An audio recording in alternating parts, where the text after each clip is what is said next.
Intinya perawatan gigi itu harus sesegera mungkin kita lakukan, jangan tunggu sakit, segera ke dokter gigi 3 bulan sekali kalau misalnya ada resiko tinggi karies, 6 bulan sekali kalau tidak ada resiko. Kemudian untuk anak-anak itu harus kita rawat giginya karena gigi yang sehat akan mengaruhi tumbuh kembang anak yang maksimal, because children also deserve smile.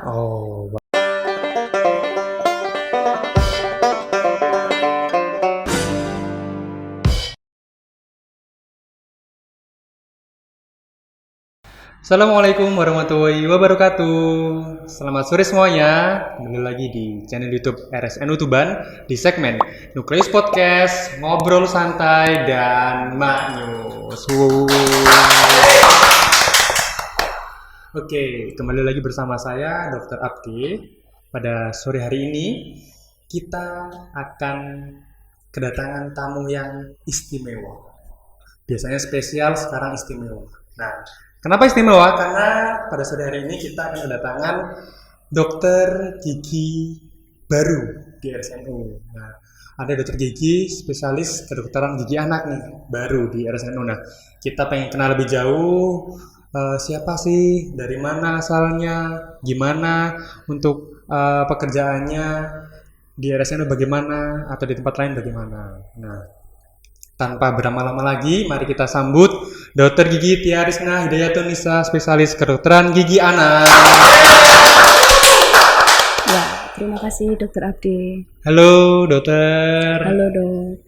Bagaimana kabarnya dokter? Dokter Tia Rizna bisa dipanggil dokter Ais ya? Ya boleh Dokter Ais atau Dokter Tia boleh. Biasanya kalau pasien sukanya Dokter Tia dok. Dokter Soalnya, Tia. Ya. Karena Ais agak nggak nyambung, Tia Rizna bingung Aisnya dari mana, jadi iya, Tia aja nggak apa-apa. Oke, berarti dokter Tia ya. Oke. Oke, dokter Tia Rizna, sebelum mengawali kita pembicaraan lebih jauh ya, alangkah baiknya kita persilakan dokter Tia Rizna untuk perkenalan terlebih dahulu, nama, alamatnya, domisili di mana, alumni mana dokter, dan mungkin singkat cerita kesibukan sehari-hari gitu. Silakan dokter. Ya baik. Ya sudah diperkenalkan tadi ya, nama saya Tia Rizna Hidayatun Nisa, boleh dipanggil Tia atau Ais, boleh. Mungkin kalau teman-teman deket atau teman kecil saya taunya Ais tapi agak bingung gitu kalau pasien-pasien Ais, jadi Tia aja nggak apa-apa. Oke. Dokter Tia gitu. Saya alumni dari Universitas Airlangga, S1-nya di UNER juga, spesialisnya juga sama-sama di UNER dok. Untuk saat ini saya tinggal di Karangindah. Saya sudah bersuami, punya anak 1, dan sekarang masih mengandung anak saya yang kedua, insya Allah. Mohon doanya ya. Mohon doanya ya teman-teman. Oke, Makasih. jadi semoga sehat selalu ya dok ya. Amin. Untuk calon dedeknya ya gitu. Oke, jadi dokter Tia Rizna ini alumni dari UNER ya dok ya. Iya, UNER. Oke, untuk spesialisnya ini dokter menyelesaikannya sejak kapan dokter kalau boleh tahu?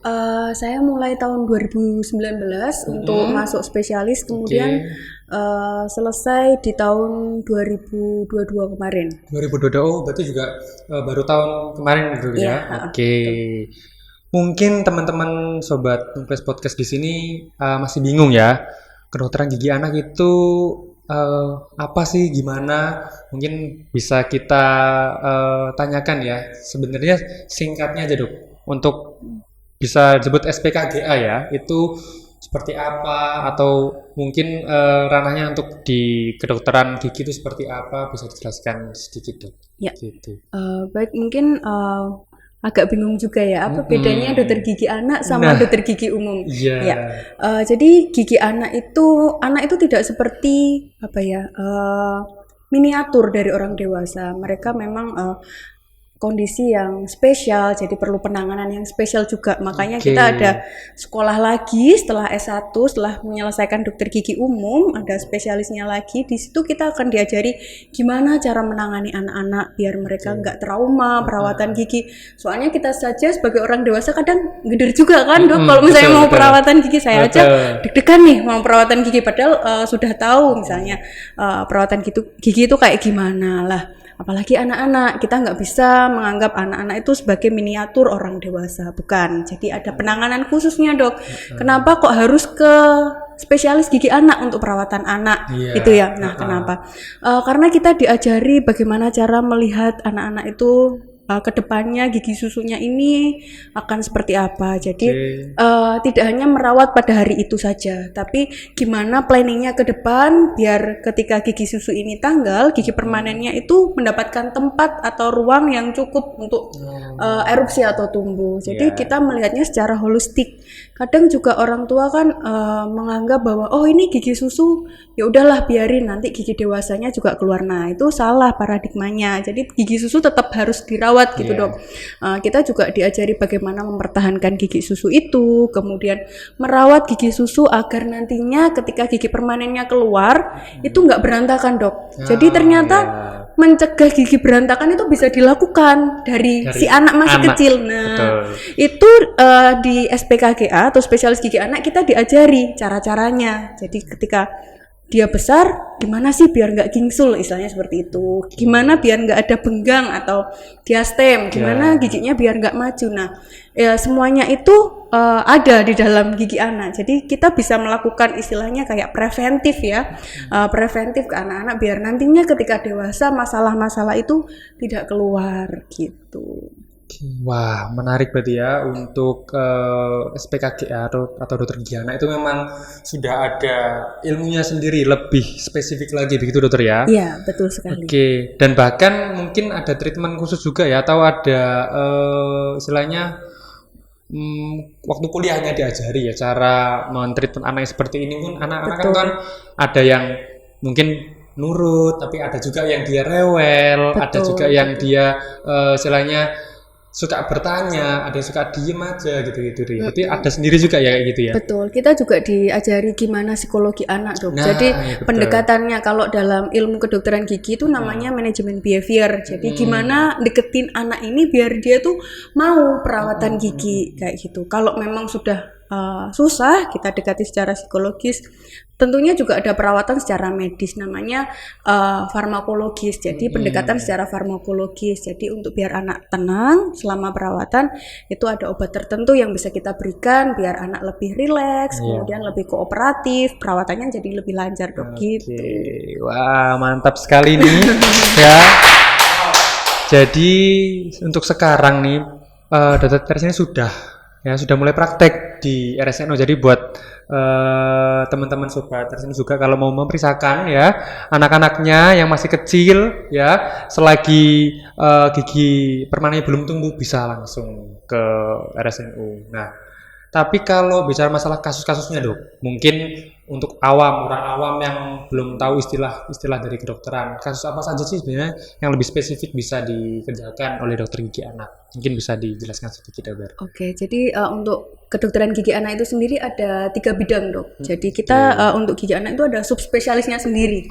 Jadi kita membidangi 3 bidang. Yang pertama ada kelainan jaringan keras. Jadi mungkin kalau misalnya anaknya lubang, rampan karies atau gigis lah ya, mungkin bahasa awamnya, itu bisa banget gitu loh dirawat. Jadi ayah ibu nggak usah khawatir, wah kok gigi anak saya kok sudah habis ya, nggak bisa makan, nggak bisa itu. Oh tenang aja, masih bisa dirawat kayak gitu. Jadi datang aja ke RSNU, jadi masih bisa dirawat. Kemudian selain itu kita juga ada subspesialis namanya tumbuh kembang anak. Nah untuk tumbuh kembang anak ini mendalami apa? Jadi gimana kita mempersiapkan pertumbuhan gigi dan rahangnya. Jadi untuk tumbuh kembang itu bukan cuma gigi aja. Jadi ada namanya gigi dan namanya ortopedik atau tulang rahang, tulang kepala. Nah itu bisa kita rawat sedari dini biar nanti tumbuh kembangnya bisa maksimal. Jadi gigi permanennya bagus, susunannya bagus, kemudian rahangnya bagus. Itu bisa ditata dari kecil dok, kayak gitu. Kemudian subspesialis yang ketiga ada namanya special need, jadi atau AIBK, anak dan individu dengan berkebutuhan khusus. Oh, berkebutuhan khusus ya. Iya, itu bisa sekali kita rawat. Jadi jangan menganggap anak dengan berkebutuhan khusus giginya rusak, nggak bisa diapa-apain, makanya susah, ya udahlah biarin. Nggak, mereka juga manusia, mereka juga butuh sehat, butuh makan enak, jadi giginya tetap bisa kita rawat. Nah itu kita juga mempelajari bidang untuk special need atau AIPK, anak dan individu berkebutuhan khusus. Itu ada perawatan tersendiri dan pendekatan tersendiri dok, kayak gitu. Oke, berarti ya untuk anak-anak ini dalam arti yang anak-anak normal maupun berkebutuhan khusus ya, ya apabila ada gigi lubang ataupun sakit ya, atau sampai di kelainan di tulang pertumbuhan giginya atau pertumbuhan sebelum giginya tumbuh juga pada tulangnya ya, itu juga bisa banget ya dirawat untuk langsung saja ke kedokteran gigi anak. Nah, gitu. Nah, kalau semisal nih teman-teman atau ayah ibu di luar sana ingin memeriksakan dok di poli gigi, kedokteran gigi anak di RSNU, kapan sih bisa bertemu dokter Tiarisna? Nah, kapan saja dok prakteknya di rumah sakit NU? Kalau di NU saya Senin dan Jumat jam 1 sampai jam 3 atau jam 13 sampai jam 15. Oke, itu ya. Jadi buat ayah dan ibu sekalian, kalau mau memeriksakan anak-anaknya ya, giginya yang gigis-gigis mau ditambal biar kinclong lagi ya, biar nggak hitam-hitam lagi, bisa langsung ke poli gigi kedokteran gigi anak di RSNU. Nah, tapi kalau selain di RSNU, kesibukan dokter Tersia sendiri seperti apa? Apakah ada praktek di tempat lain atau ada kegiatan lain mungkin di luar praktek seperti itu? Ya, kalau kegiatan sih ya selayaknya ibu muda ya, ngurus anak. Iya. Ngurus anak dok ya? Iya, ngurus anak sama ngurus suami. Tapi kalau praktek, saya juga ada praktek lain dok. Selain di RSNU, saya ada praktek di Jalan Stasiun nomor 36. Ya, di depannya Hotel Front One ya.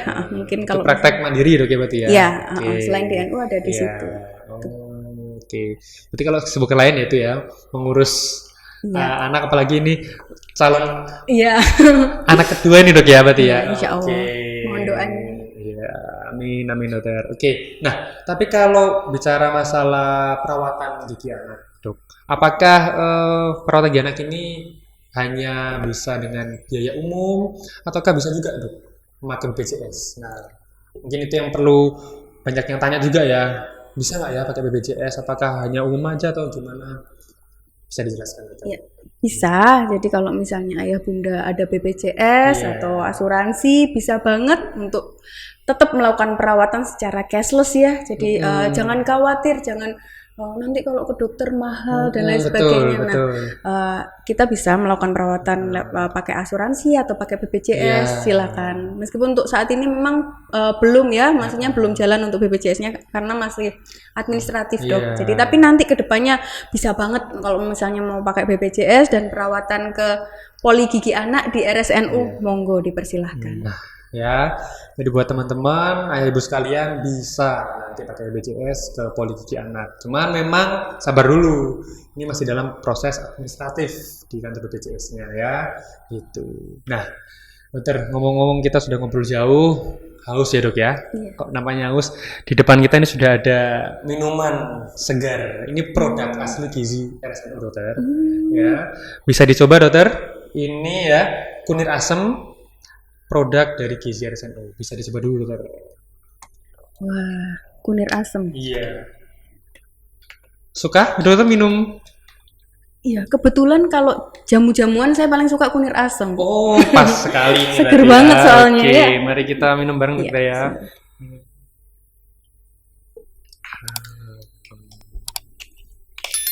Jadi kalau dari gizi RSNU sendiri ini banyak memproduksi makanan yang memang sehat dokter. Jadi bagi karyawan ataupun dokter sendiri, apalagi misalnya males nih masak di rumah atau lagi bosen nih sama masakan di rumah, boleh banget bisa order di rumah sakit NU ya. Nanti sekaligus bisa dapat dari kandungan gizinya apa saja, yang bisa didapatkan apa saja. Nah itu bisa nanti sama ahli gizinya bisa dicantumkan seperti itu. Selain itu juga ada minuman ini, ada kunir asem, ada beras kencur, ada poka, ada jahe. Jadi memang luar biasa memfasilitasi dari karyawan ataupun dari pasien sendiri. Kalau misal memang malas keluar, bisa langsung order saja di rumah sakit di gizinya. Berarti bisa buat diet ya dok ini? Bisa banget. Karena memang Aman. makanan-makanan juga makanan sehat semua ya, keren, rendah keren. kalori ya, jadi memang makanan sehat dan minuman sehat. Nah, Oke. ini jadi dokter nanti bisa nanti kalau misal sore-sore ke sini pengen kunir asam lagi, boleh banget untuk order dok ya. Oke, mantap.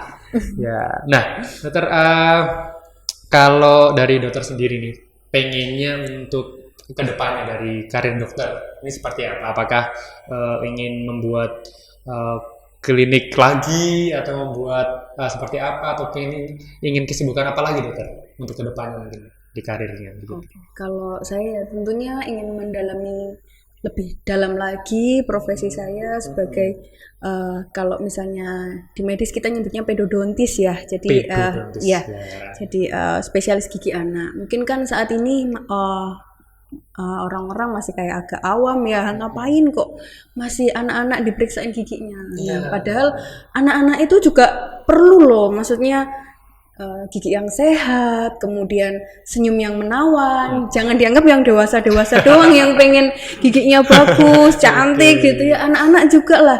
Saya tuh pernah dok ada pasien, jadi dia tuh diem banget. Suatu ketika sama ibunya diajak ke praktekan, kemudian saya rawat giginya gigis, depan 4 itu gigis habis. Kemudian dirawat pelan-pelan, sabar ya bu, anaknya awalnya juga nggak mau, takut dan lain sebagainya. Terus lama-lama dia kooperatif, jadi mau perawatan, malah minta-minta sendiri kata mamanya. Kemudian saya buatkan gigi kecil-kecil di depan itu, kita rawat sampai giginya udah kayak utuh lagi lah istilahnya, nggak gigis lagi. Habis itu 3 bulan nggak pernah datang lagi, ibunya cerita dok makasih ya, ini sekarang anaknya jadi berani di sekolah kata ustadzahnya. Jadi selama ini diem itu karena malu karena gigi 4-nya itu yang kelihatan kayak gigis, nggak item-item gitu, jadi malu nggak mau ngomong. Tapi semenjak dia ada giginya itu, jadi dia lebih berani untuk ngomong di sekolah, jadi aktif, jadi kayak gitu ya. Ayah bunda di rumah jangan merasa kayak ya udahlah biarin, enggak, jangan kayak gitu, karena itu akan mempengaruhi tumbuh kembang dan psikologis anak. Kalau giginya bagus, giginya sehat, tumbuh kembangnya anak juga maksimal. Jadi untuk kedepannya saya ingin mendalami ini dan istilahnya mengkampanyekan lah, mempromosikan ke masyarakat. Kalau misalnya pentingnya dari anak itu harus kita rawat, kita jaga, karena lebih baik mencegah daripada mengobati. Kalau gigi susunya udah bagus, nanti gigi dewasanya keluarnya juga bagus kayak gitu. Mungkin anggapannya nanti gigi anak saya kan ganti, jadi sekarang gigi harus dibiarin nanti biar copot sendiri. Nah itu mungkin stigma yang kurang bagus ya dok ya. Jadi harusnya karena sudah tahu gigi anaknya gigis ya, nah itu akan mempengaruhi psikologis, itu yang mungkin belum banyak ayah dan ibu tahu dok. Nah itu yang harus segera dikonsultasikan ya ke dokter gigi anak supaya bisa dikasih treatment gimana sih caranya biar giginya kembali bersinar lagi, kembali utuh lagi. Apalagi mungkin usia-usia anak di bawah 6 tahun ya dok ya untuk pergantian gigi ya. Iya, mulai 6 tahun lah awal-awalnya itu. Gitu. Itu mungkin menjadi perhatian khusus kalau sekarang sudah ada dokter gigi anak. Jangan khawatir lagi kalau ada gigi-gigi yang gigis itu. Nah, ini mungkin dari audiens ada yang ingin bertanya. Ini karena menarik ya, ini baru nih dokter gigi anak di RSNU. Mungkin kapan bisa mulai sikat gigi dok untuk anak-anak itu? Apakah di awal giginya bisa mulai atau gimana? Iya. Kapan dokter bisa mulai sikat gigi? Oke, jadi sebenarnya dari awal sebelum giginya keluar itu harus tetap kita bersihkan, meskipun belum keluar ya. Jadi meskipun masih ada masih gusi, dalam kondisi gusi, dia baru newborn atau baru lahir, itu tetap harus kita bersihkan. Karena apa? Minuman anak-anak konsumsi pertama itu kan susu ya, susu itu lengket, dia juga tinggi gula, tinggi kalori, jadi harus kita bersihkan. Kadang kan orang tua kayak ngerasa, nanti aja ketika sudah ada giginya baru disikat atau dibersihkan. Nah itu enggak, itu paradigma yang salah. Jadi dari awal sudah harus dibersihkan sama orang tua. Kalau memang sudah secara motorik anaknya sudah bisa gosok gigi, diajarkan cara gosok gigi gitu. Jadi dari awal sudah harus dibersihkan, harus disikat ya, seperti itu.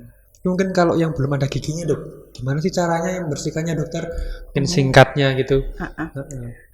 Kalau misalnya ada juga silikon kayak selapis kecil untuk dibersihkan, boleh pakai itu boleh, atau pakai kasa steril, handuk halus. Nah itu handuk halusnya itu dikasih air matang hangat, kemudian dibersihkan. Yang paling penting itu area langit-langit. Jadi area langit-langit itu biasanya kan Sisa. Iya, sisa susu Betul. nempel di situ. Nah, biasanya anak-anak kan gigi atasnya itu paling banyak yang gigis. Itu karena sisa-sisa susu nempel di situ. Nah, pencegahannya itu dari awal sebelum gigi susunya keluar harus rajin dibersihkan gitu. Itu tuh ilmu yang sangat berguna ini buat ibu-ibu muda, apalagi yang baru anak pertama yang belum tahu gimana ya caranya membersihkan gusi loh ya, belum gigi itu, membersihkan gigi, gusi ya, itu bisa pakai kain, harus tetap pakai kasa. Nah itu.